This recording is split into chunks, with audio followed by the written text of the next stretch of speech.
di Jalan Hertasning Makassar seputar geliat UMKM di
Hertasning Makassar.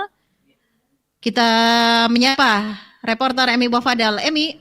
Baik, terima kasih rekan Arti. Di studio saat ini kami sedang berada, tim Dialog Luar Studio sedang berada di Warkop Az-Zahra yang bercabang di Jalan Hertasning ya. Kita tahu sendiri, saya laporkan dulu untuk arus lalu lintas di daerah sini di Jalan Hertasning ini cukup padat merayap, jadi untuk Anda yang akan melalui jalan ini untuk harap bersabar ya, karena kondisi cukup padat oleh kendaraan baik itu roda 4, kemudian harus berhati-hati juga dalam saat berkendara. Selain itu pendengar, kami juga nanti akan bersama dengan Anda dalam menggeliat UMKM di Makassar, bagaimana posisi ataupun juga kondisi UMKM sebenarnya di Kota Makassar, itu bersama dengan General Manager Az-Zahra Coffee Shop and Traditional Cake, ada Bapak Amrullah Umar yang sudah ada di sini. Kemudian juga Kepala Bidang Kelembagaan Koperasi Dinas Koperasi dan UKM Kota Makassar Muhammad Sukma SE MAP. Ini akan membahas tentang bagaimana kondisi UMKM ya, khususnya yang sudah bekerja sama di bidang dinas koperasi. Selain itu juga kami dapat gambarkan kondisi saat ini. Selain narasumber kita sudah hadir, tadi juga sudah kita ikuti bersama Dialog Luar Studio dalam program 4 RRI Makassar dalam program acara Bari Bahasa Rekan Arti. Dan yang perlu kami sampaikan lagi ke Anda, jadi untuk Anda yang mungkin berada di sekitar Jalan Hertasning yang ingin merapat atau ingin melihat langsung bagaimana kegiatan dari RRI Makassar, silakan langsung Anda mengunjungi atau datang ke Warkop Az-Zahra yang ada di Jalan Hertasning. Kemudian di sini juga sudah cukup banyak para penikmat kopi ya. Kopi ini salah satu penyemangat juga di pagi hari, apalagi ketika akan beraktivitas, biar kita aktivitasnya lancar. Mungkin masyarakat banyak yang memilih untuk singgah dulu sejenak menikmati kopi yang ada atau berada di beberapa UMKM yang ada di Kota Makassar. Baik rekan Arti, saya kembali ke Anda.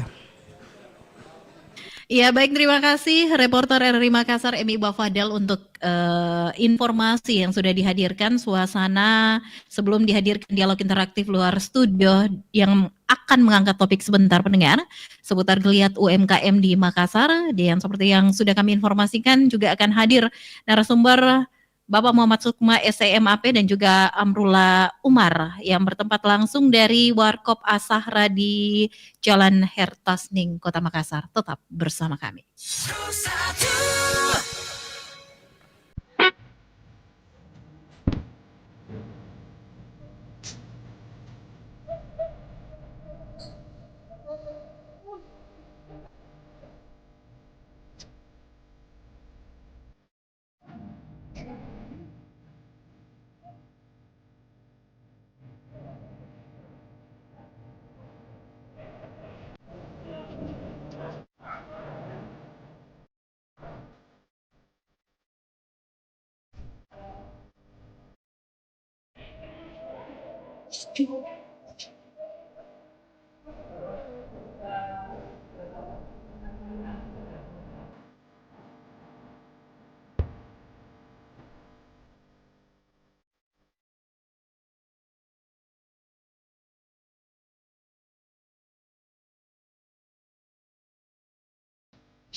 Informasi dan inspirasi Pro 1. Dan baiklah pendengar Pro 1 RRI Makassar, akan langsung kami hadirkan di ruang dengar Anda dialog interaktif luar studio dengan topik Geliat UMKM di Makassar, bertempat dari Warkop Azahra di Jalan Hertasning Makassar, dan di sana sudah ada rekan kami Fitriani Rahman. Fitri. Baik, terima kasih untuk rekan Sunarti yang ada di studio. Saat sekarang saya Fitriani Rahman yang akan memandu dialog kita ya di kesempatan pagi hari ini tentang geliat UMKM di Kota Makassar. Kalau kita bisa melihat bahwa perkotaan itu selalu menjadi sumber pendapatan yang menarik ya pastinya oleh masyarakat kita. Jadi jangan salah, selalu saja ada urbanisasi yang datang dari daerah ke Kota Makassar. Apakah kemudian di Kota Makassar ini begitu menjanjikan dengan adanya UMKM yang terus menggeliat saat sekarang? Bersama dengan saya dua narasumber kita luar biasa di kesempatan pagi hari ini sambil kita ngopinya asik ya. Jadi bersama dengan Bapak Amrullah Umar. Ya, Amrullah Umar ini adalah owner atau pemilik warung kopi yang lagi kita nongkrong sekarang. Posisi sekarang kita di Warkop Azahra, tepatnya di Jalan Hertasning. Nah, kalau Anda penikmat kopi, pasti sudah hafal ada yang namanya Warkop Azahra. Nah, kalau kita nyebut Azahra biasanya langsung kepikiran Jalan Bandang ya. Mainnya langsung di ujung ya, jalan ujung ya. Baik, Assalamualaikum Pak Aso, saya manggilnya Pak Aso ya. Iya. Wassalamualaikum warahmatullahi wabarakatuh. Senang sekali. Nah, yang lebih lengkap lagi adalah pasti semua penasaran. Kalau bicara soal UMKM itu seperti apa? Nah, ada jagonya nih. Urusan Kabid Kelembagaan Dinas Koperasi Kota Makassar ya, bersama dengan Bapak Sukma. Iya, Assalamualaikum Pak Sukma. Waalaikumsalam warahmatullahi wabarakatuh. Iya, senang sekali kita sudah ngopi-ngopi pagi ya. Pagi itu selalu cerah ya. Nah, kalau pagi biasanya jangankan pagi, subuh ya, habis sholat subuh orang pada rame di warung kopi. Nah, geliat yang terjadi juga di Kota Makassar malah sudah mulai begadang juga. Jadi sepertinya range waktu istirahat antara begadang dan pagi itu kayaknya sudah jauh ya. Curiganya pada tidur di warkop nih. Baik, tidak perlu kita berlama-lama nih. Asik sekali tentunya pagi-pagi. Untuk Anda juga yang ingin bersama dengan kita bisa langsung ke Warkop Azahra Hertasning untuk bergabung. sambil menikmati teh atau kopi dan juga penganan yang ada yang mungkin berbeda dari warung kopi biasanya karena selalu ada kue-kue tradisional di sini ya. Nah itu juga bagian dari bagaimana kita peduli pada local wisdom kita gitu. Baik, sekarang saya ke Pak Sukma dulu ya. Kalau kita bicara UMKM itu kan selalu saja banyak hal yang menimbulkan pertanyaan Pak Sukma. Apakah kemudian UMKM itu akan betul-betul mudah bisa dilakukan di Kota Makassar ataukah hanya karena persoalan yang penting saya buka warung depan rumah jadi mi UMKM-ku gitu. Kira-kira regulasi UMKM seperti apa sih Pak Sukma? Ya. Baik, terima kasih. Bismillahirrahmanirrahim. Assalamualaikum warahmatullahi wabarakatuh. Jadi kami dari Dinas Koperasi dan UKM Kota Makassar bahwa sekarang ini memang pelaku UMKM kita di Kota Makassar sesuai dengan data yang ada di kami itu sudah di angka 29.000 lebih, 29.838 kalau saya tidak salah. Kalau kita bandingkan dengan 1 tahun 2 tahun yang lalu itu masih di angka 22.000 sampai 23.000. Artinya 2 tahun terakhir ini memang perkembangan UMKM kita sangat luar biasa ya, sangat luar biasa. Ini tentu tidak lepas dari salah satu program prioritas Bapak Wali Kota, yaitu kalau kita sering dengar adalah lorong wisata ya.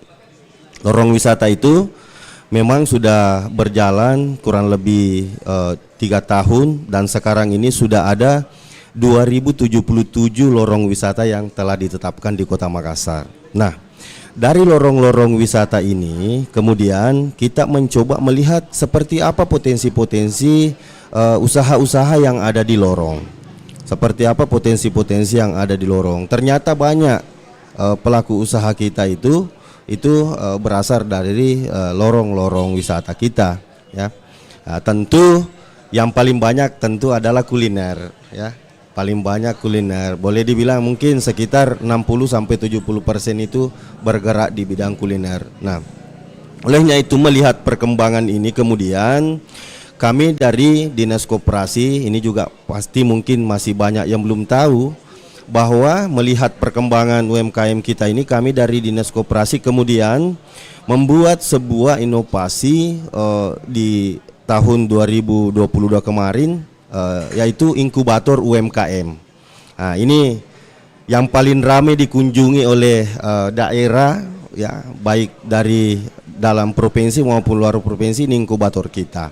Jadi sekarang ini sudah ada inkubator UMKM yang ada di Dinas Koperasi. Alhamdulillah dengan adanya inkubator UMKM ini kita berharap pelaku UMKM kita yang sekian banyak ini 29.000 lebih ini kemudian bisa kita sasar secara bertahap ya.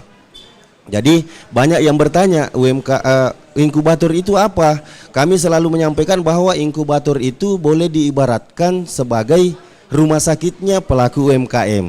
Jadi apapun yang menjadi kebutuhan daripada pelaku UMKM kita selama ini itu yang kemudian kita lakukan layanan di sana di inkubator UMKM. Jadi ada layanan yang sifatnya umum, kemudian ada layanan yang sifatnya teknis. Contoh misalnya yang sifatnya umum ketika ada masyarakat kita yang ingin memulai usaha tetapi mereka bingung memulainya dari mana.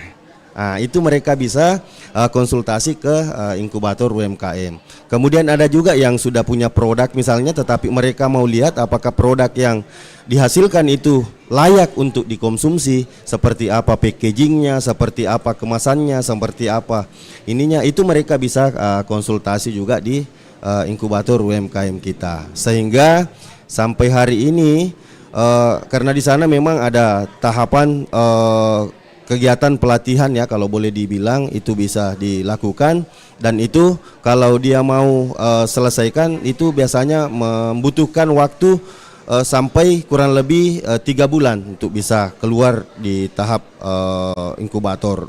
Nah, sekarang ini sudah ada beberapa yang keluar dari inkubator UMKM kita, boleh dibilang sudah naik kelas lah. Dari awalnya mungkin masih pemula, setelah mengikuti kegiatan-kegiatan di inkubator akhirnya sekarang sudah. Nah, semua yang keluaran inkubator ini kemudian kita tahu bahwa di Kota Makassar ini kan sering sekali ada event-event ya. Nah, ini 1 minggu ke depan insya Allah akan dilaksanakan F8. Sekarang ini sudah terkonfirmasi sudah ada kurang lebih 20 negara yang akan hadir di F8 itu. Nah, sebagai bentuk penghargaan kami, ini juga menjadi pendorong bagi UMKM yang lain.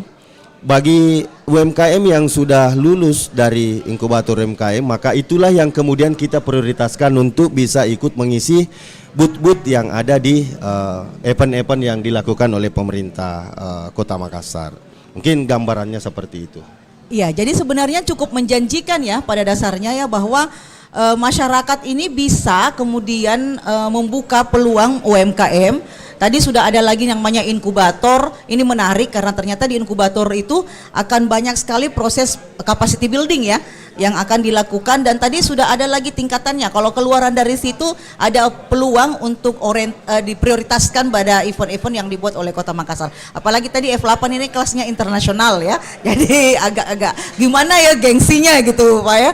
Pasti akan membanggakan UMKM sendiri karena mereka pasti akan bisa dapat satu penghargaan lah ya bahwa bisa menjadi bagian dari sebuah event internasional. Baik, saat ini saya bersama juga dengan saya panggilnya Deng Aso. Pak Aso agak kurang canggih kurasa. Kalau pakai daeng agak enak. Ini Deng Aso mau. Ya, Deng Aso ini kan tidak mudah ya kemudian berpikir bahwa bikin Makde warkop di tengah warkop yang begitu banyak. Saya juga sebenarnya lagi mencari di mana sebenarnya titik awalnya itu sampai itu warkop menjamur di Kota Makassar. Dulu kan itu kalau kita ke warung kopi, kita hanya bertemu dengan warung kopi dari masyarakat Chinese misalnya ya, yang kemudian ada di sudut-sudut ruko. Ya, kalau pagi-pagi itu ketemu ya di situ kita ketemu ya, nggak bisa dipungkiri bahwa itulah soko gurunya warung kopi. Tapi kan sampai begadang ini enggak tahu dari mana ini sumbernya. Nah, dengan ini menarik karena membuat sebuah usaha bukan hal yang mudah. Kira-kira apa yang membuat sehingga Deng Aso itu berpikir bahwa warkop ini menjadi salah satu hal yang menarik untuk dibuka dan bisa ekspansi sampai saat ini gitu. Eksisnya juga masih terus berjalan begitu. Silakan Ki Deng Aso. Bismillahirrahmanirrahim. Assalamualaikum warahmatullahi wabarakatuh.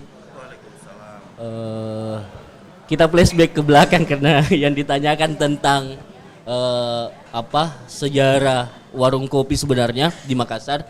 Jadi begini,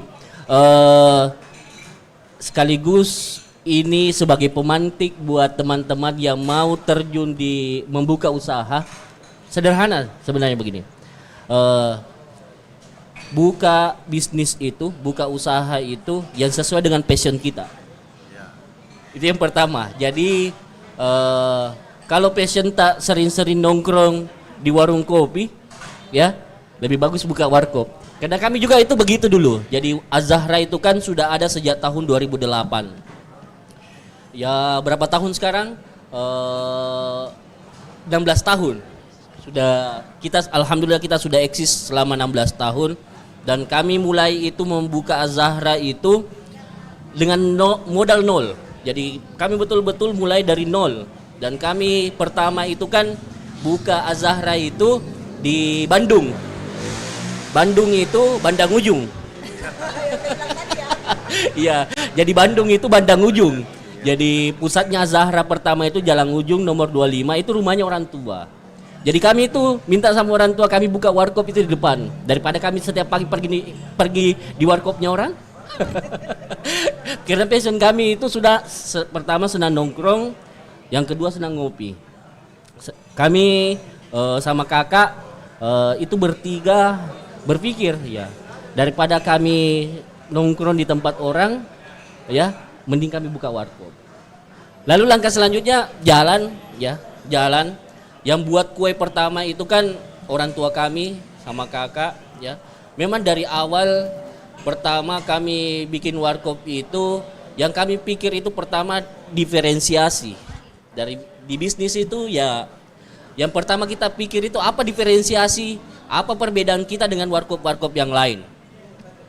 Nah, kami temukan bahwa diferensiasi kami dengan warkop-warkop yang lain, kami lebih cepat buka. Jadi kalau sudah sholat subuh itu kami sudah buka.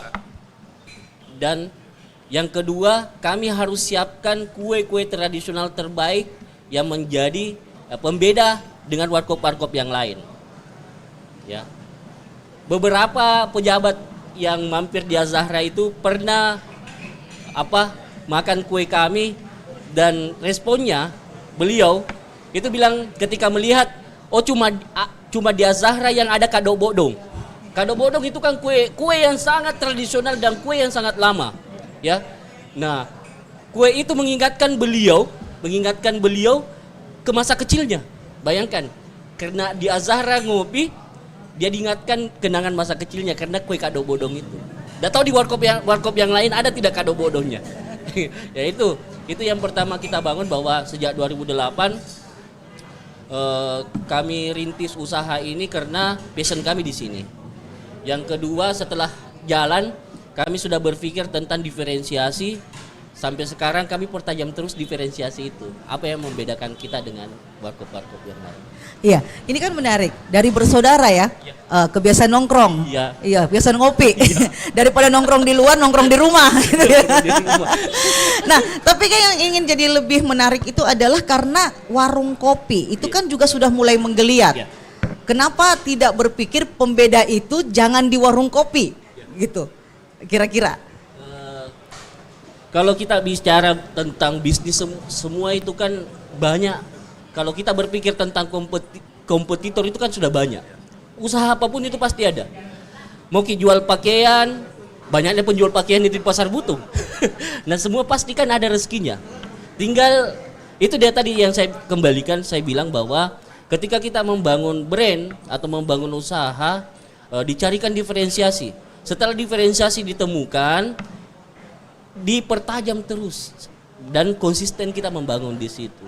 Konsistensi membangun langkah selanjutnya itu konsistensi untuk mempertajam diferensiasi itu, diferensiasi bisnis itu.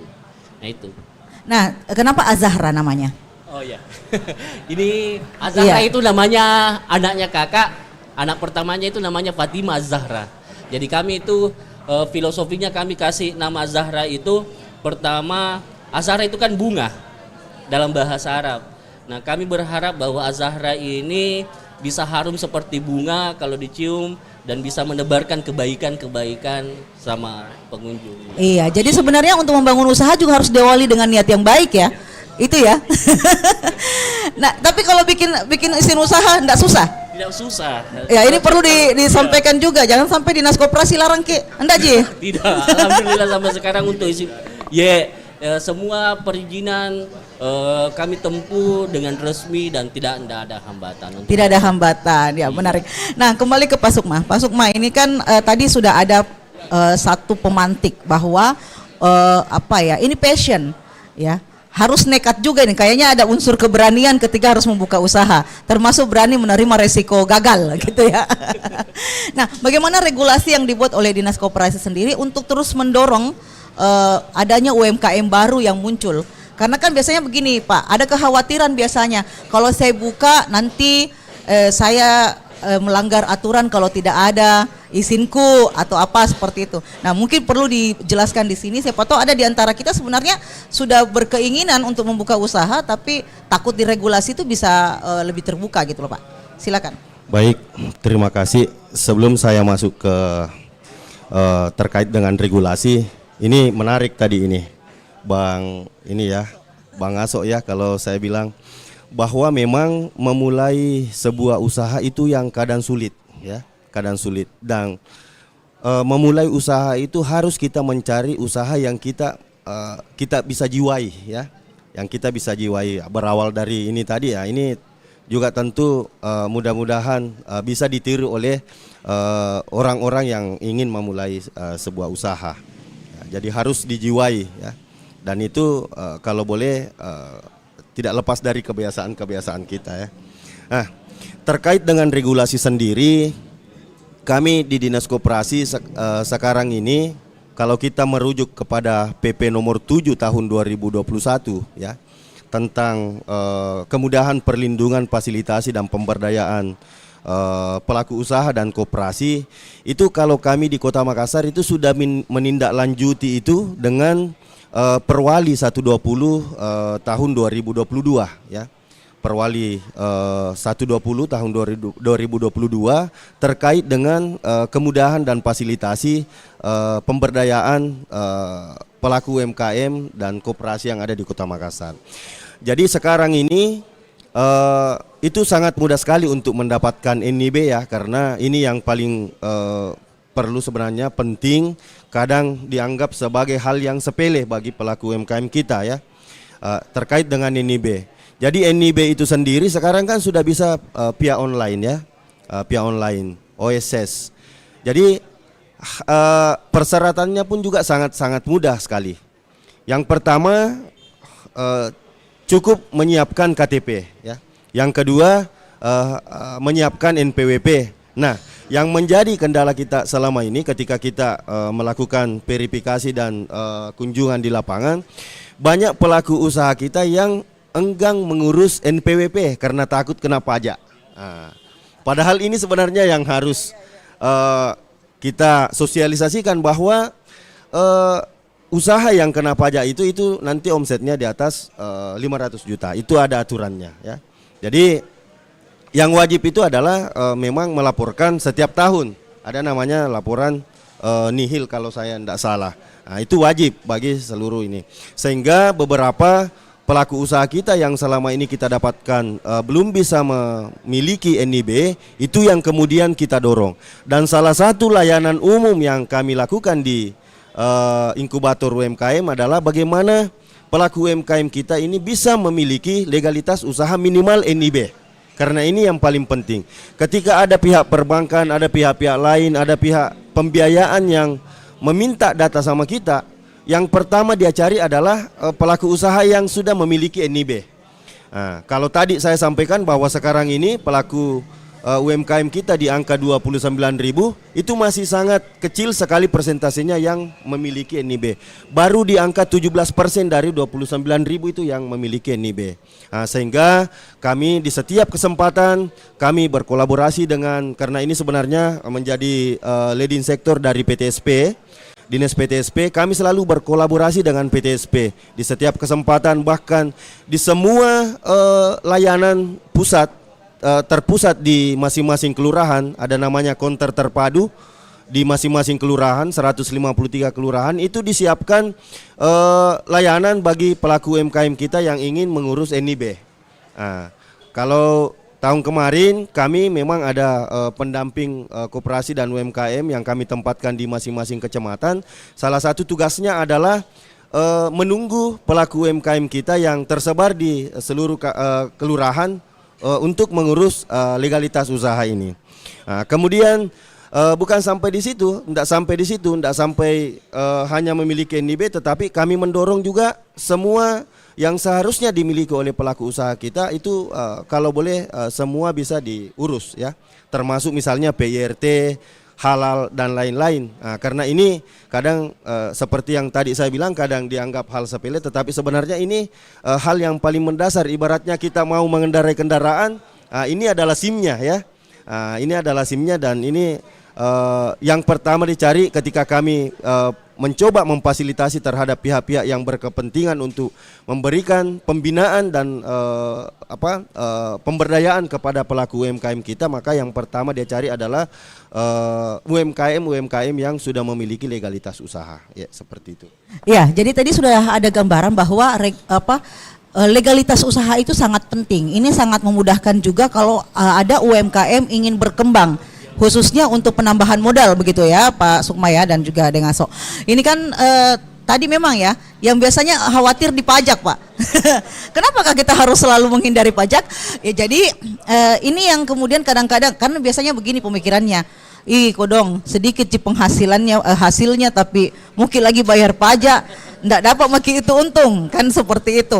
Nah ini barangkali yang sering terjadi di cara berpikir para pelaku UMKM kita, apalagi yang baru ya, yang baru buka. Tapi kan ternyata tadi pajak itu tidak perlu menjadi momok. Karena ternyata itu 500 juta ke atas baru bisa, dan yang penting adalah laporan hasil dari UMKM itu, dan itu bisa nihil.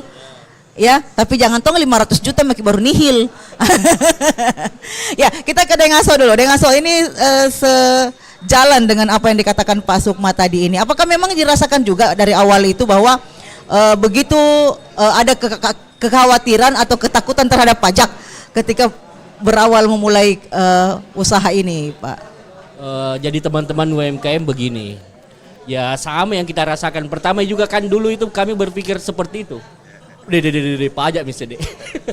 Tapi begini teman-teman, konsepnya begini. Kita ini kan pelaku UMKM, ya. Kita bantu juga negara, ya. Pertama kita kurangi angka pengangguran. Kalau di kami itu kan alhamdulillah sekarang sudah 138 karyawan. 138 karyawan itu kan kami kurangi pengangguran. Itu pertama, menekan angka pengangguran. Yang kedua, ya wajib bayar pajak. Jadi mekanismenya kalau kita di UMKM itu, yang kita pikir memang itu, kalau sudah penentuan harga produk, itu memang disisihkan untuk pajak. Jadi memang awalnya itu kan ya alami toh. Kami kan backgroundnya juga bukan orang ekonomi, ya.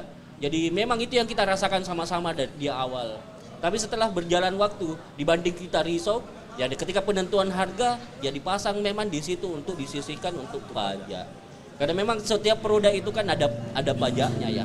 Jadi jangan berpikir takut ya, dilaporkan saja dan insya Allah semakin berkah gitu usaha ya. Ya karena kita bantu pemerintah juga bantu kita, ya kita kuatkan negara ini lewat UMKM. Apalagi kondisi sekarang itu kan dolar tembus di angka 16.200 hari ini saya lihat.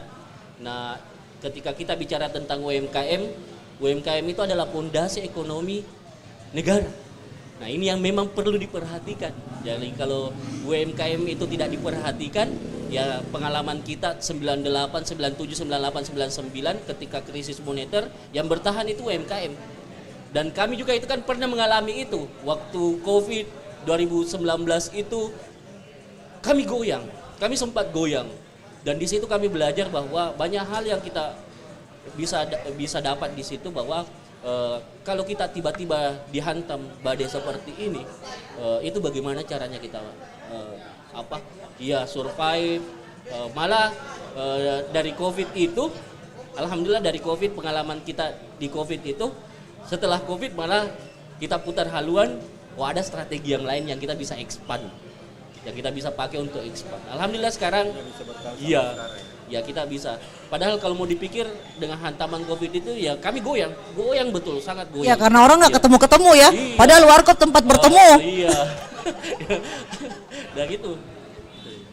Iya, jadinya Dengaso ngopi di dapurnya sendiri. Kontrol. Iya, jadi itu yang paling penting ya. Di antaranya juga adalah quality control tadi ya, bahwa ternyata untuk bisa juga bertahan. Nah, ini ada tipsnya. Untuk bertahan tetap dengan apa yang dimiliki itu dan bisa dinikmati terus-menerus adalah tetap menjaga kualitas dari apa yang disajikan, begitu Dengaso. Ya, kalau kami itu visit outlet, langsung saya pesan bikinkan kopi saya setengah kecil. Saya cuma gitu ya? mau ngetes produk-produk baru apa makanan di situ. Buatan saya, tapi tidak full. Biasa saya pesan supaya anak-anak itu kan biasanya full kalau bikin produk. Nah kalau dia bikin setengah atau dia bikin sedikit, biasa gramasinya kan berubah. Iya. Nah di situ kalau gramasinya dia mengerti, Iya. gramasi bahannya karyawan mengerti, berarti bagus itu. Oh iya. Ini juga jadi lidahnya nih, lidah tester ya. Baik, ini ya, kita ingin sekali tentunya banyak berbincang. Silahkan Anda masih berkesempatan dengan kami di 082133339440. Kita akan terus berbincang tentang bagaimana geliat UMKM yang ada di Kota Makassar. Tadi sudah ada begitu banyak gambaran, ternyata regulasi tidak sulit. Untuk yang mau NIB mudah, secara online juga bisa. Silahkan ya, yang punya nomor induk berusaha, nomor induk namanya ya.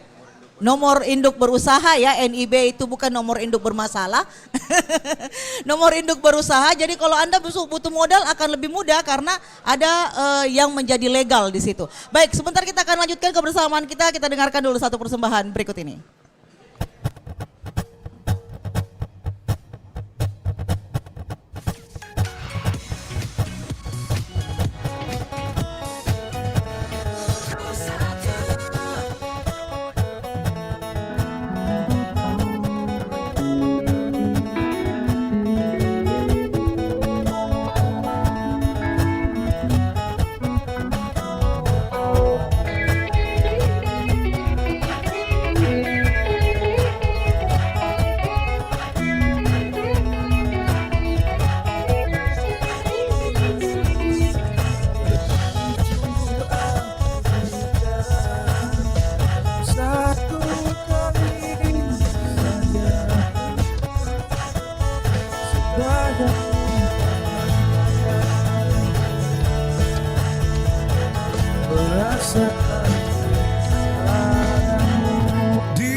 sombere.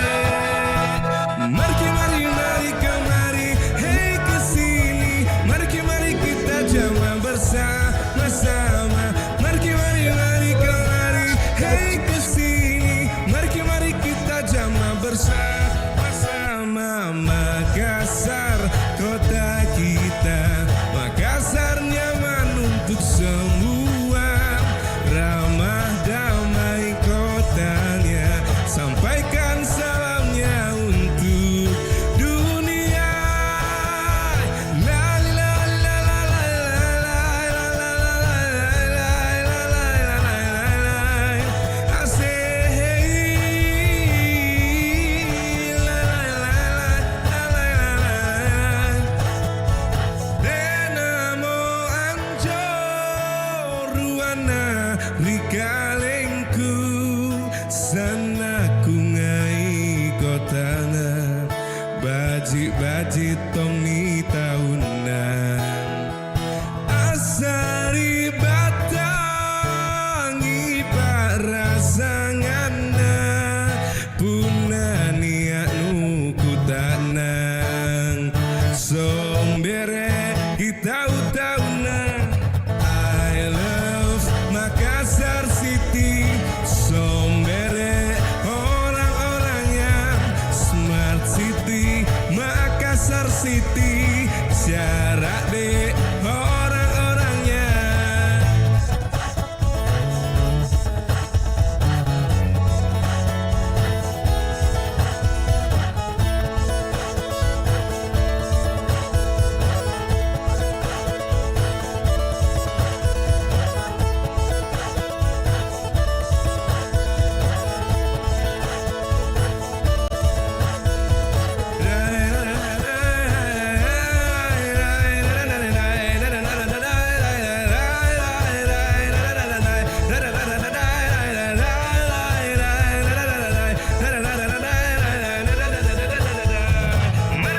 Mari kemari, hey kesini. Mari kita jalan bersama-sama. Mari kemari, hey kesini. Mari kita jalan bersama-sama. Makassar, kota kita. Makassar ada untuk semua. Ramah damai kotanya. Sampaikan salamnya untuk dunia. I love Makassar City. Sombere orang-orangnya. Smart City Makassar City. Syarat deh orang-orangnya.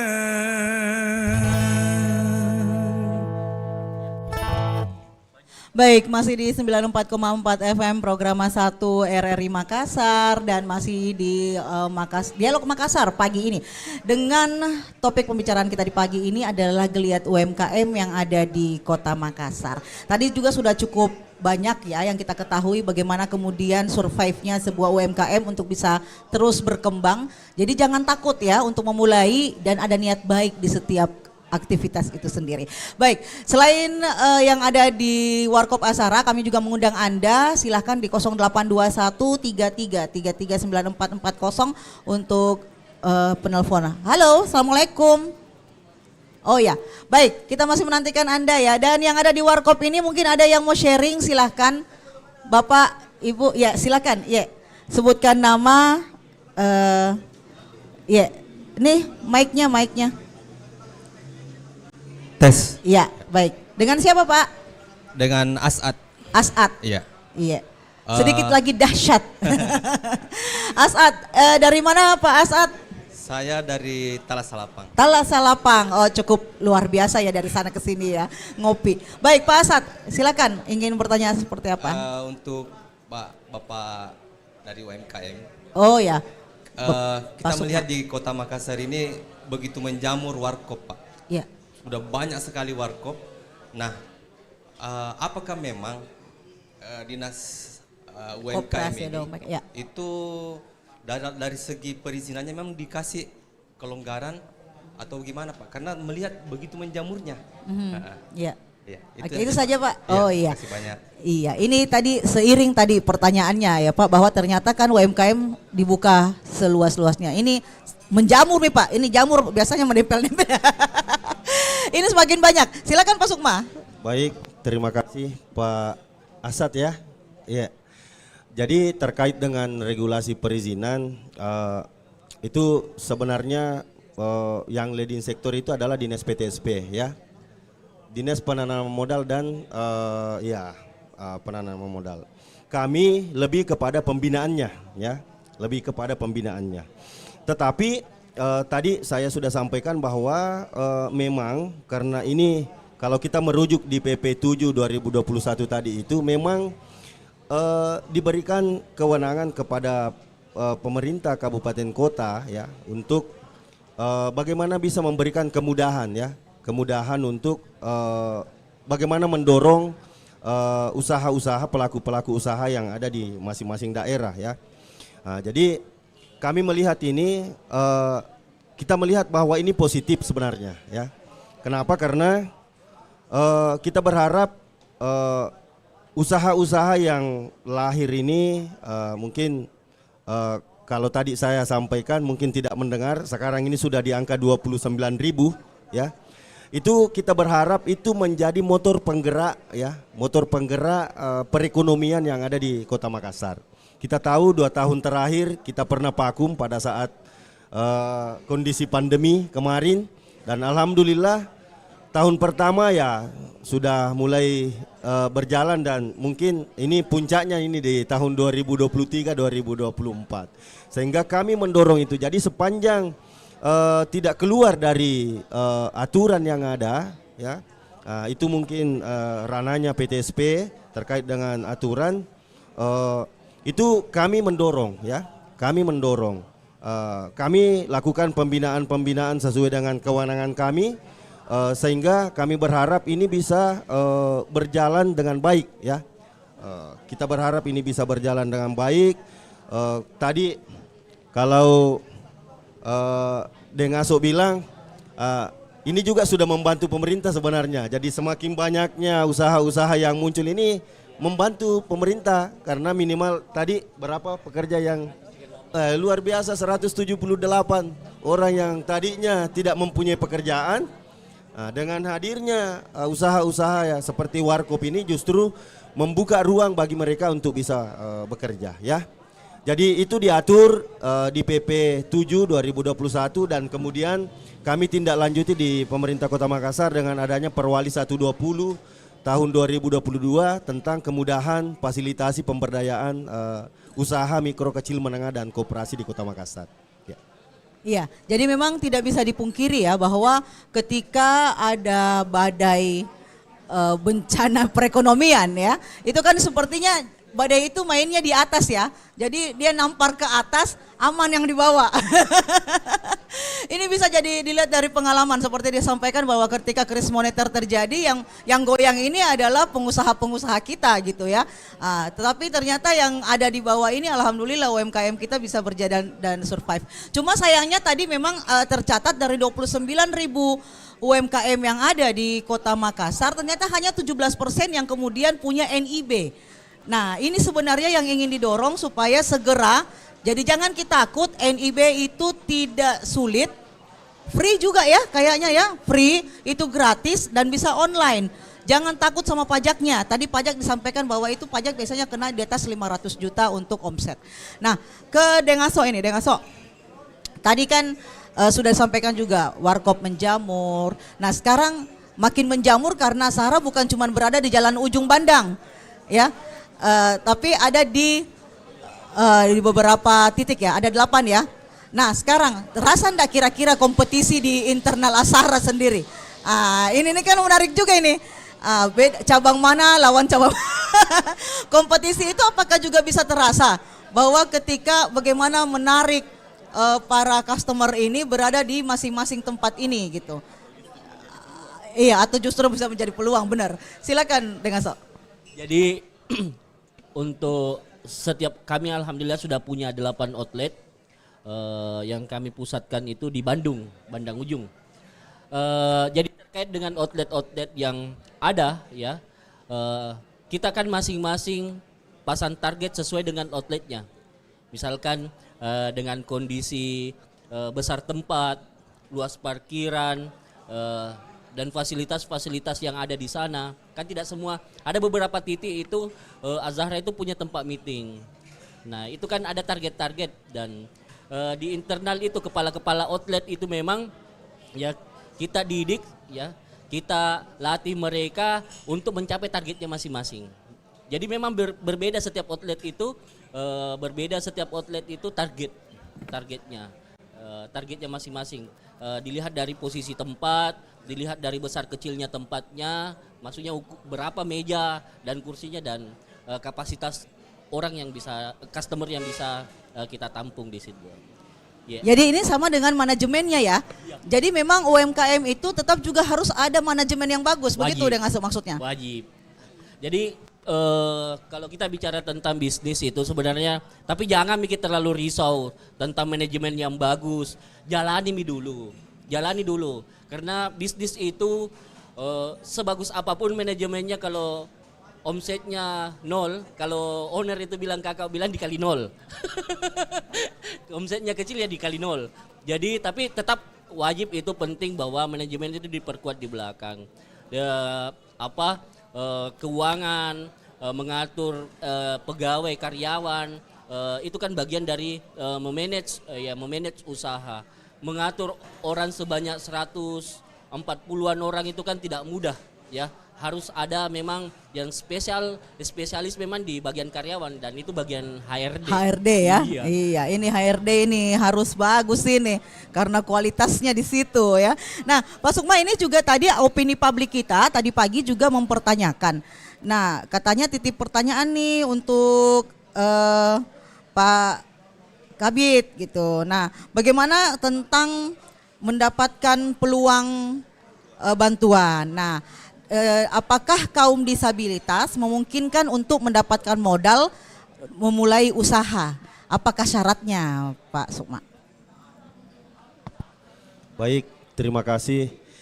Jadi kalau kita melihat hasil evaluasi kita di lapangan, memang sekitar 80% pelaku UMKM kita itu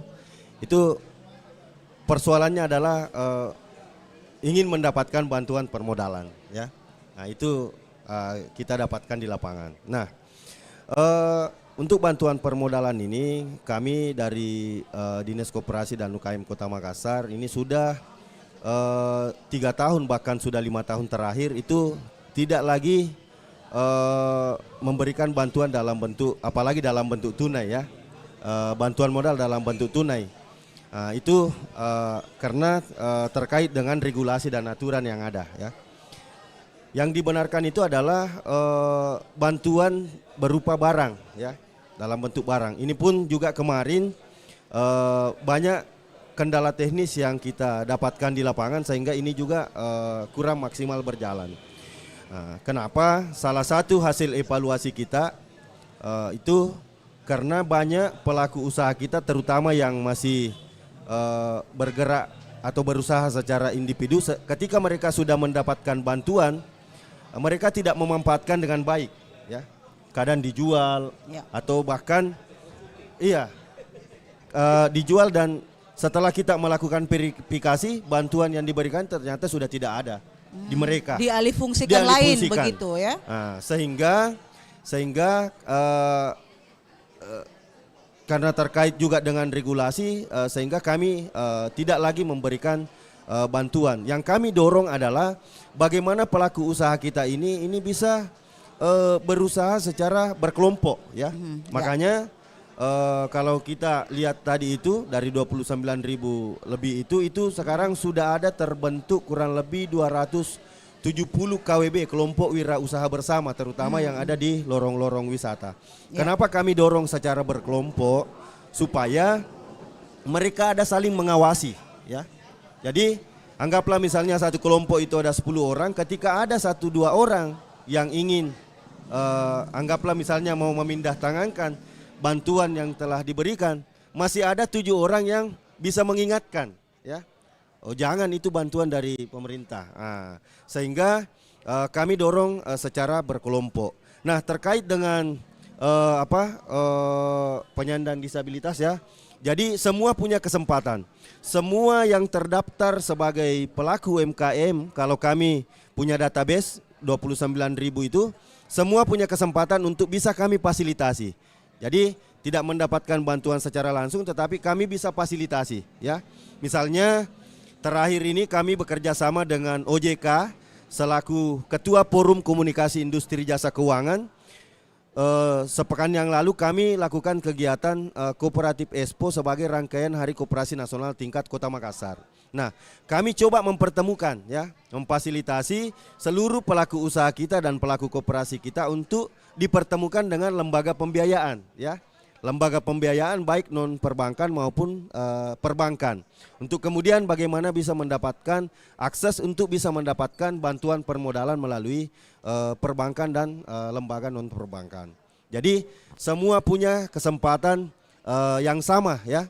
Bagi seluruh tidak memandang bahwa pelaku UMKM siapa, semua punya kesempatan yang sama untuk bisa kami fasilitasi untuk mendapatkan bantuan permodalan itu. Iya, jadi pada dasarnya semua terbuka, bisa mendapatkan bantuan permodalan, tapi harus tetap kembali kepada regulasi yang ada ya. Persyaratannya juga tadi diantaranya NIB itu yang paling penting ya, tentunya untuk legalnya. Nah, terima kasih juga yang sudah ada di live chat kita. Ada Hairun Nisa Ica katanya hadir ikut monitor, ada Ais Anissa katanya keren juga nih filosofinya Azahra. Terima kasih sudah bergabung lewat live chat YouTube kita ya di RRI Makassar. Yang lain bisa ikut bergabung, silahkan, masih ada kesempatan di 0821 3333 9440. Silakan. Oke. Kalau memang ada atau mungkin di sini masih ada lagi yang ingin sharing, silakan Bapak Ibu yang ada di warung kopi Azahra saat sekarang sambil menikmati kopi yang tentunya masih hangat ya. Silakan, mungkin saja ada di antaranya yang akan sharing. Nah, kembali ke Dengaso. Nih Dengaso, tadi kan banyak sekali yang kemudian ingin berupaya maju ya. Selalu berada pada kekhawatiran, kewas-wasan karena memang resiko gagal itu juga ikut beriring dengan resiko berani berbuat itu gitu. Nah, kira-kira bisa bagi tips nih dengan supaya yang akan memulai UMKM ini juga tidak menjadi momok ini rasa gagalnya. Karena biasanya kan kalau sudah dipikir gagal, biasa gagal duluan makanya. Coba-coba dengan ini, silakan. Jadi kita itu Bugis Makassar itu ya, kita itu diajarkan sama orang-orang tua kita dahulu. Kalau mau melakukan sesuatu itu kan, nah bilang orang tua tak paletu jolo alemu, napa joka kok? Iya, sampai memang meki di situ baru berangkat. Berarti orang tua kita mengajarkan tentang manusia itu harus punya visi. Visi atau dah bilang orang Makassar ka mimpi sokna. Dan itu harus kita punya dulu itu. Maksudnya kita harus punya itu dulu bahwa begitu juga kalau kita mau berusaha. Dipikir betul bahwa saya harus sampai di sini, ya, saya harus sampai di situ. Nah, ketika kita sudah yakinkan diri tak bahwa saya sampai di sana, jalani. Mau badai bagaimana menghantam kita, jalani. Tidak ada modal, kami tuh kasihan pernah ditolak sama perbankan, padahal kami cuma mau minta uang 5 juta. Jadi kur kami dulu itu 5 juta itu kami ditolak. Kami pernah alami itu. Masa 5 juta jikur diminta ditolak ki? Sekarang kalau perbankan tawarkan kita langsung full kur. Iya. Langsung 500 juta. itu jadi begitu, sabar saja bahwa kita merintis itu, kami juga itu bukan dari langsung besar. Kami mulai dari pekarangan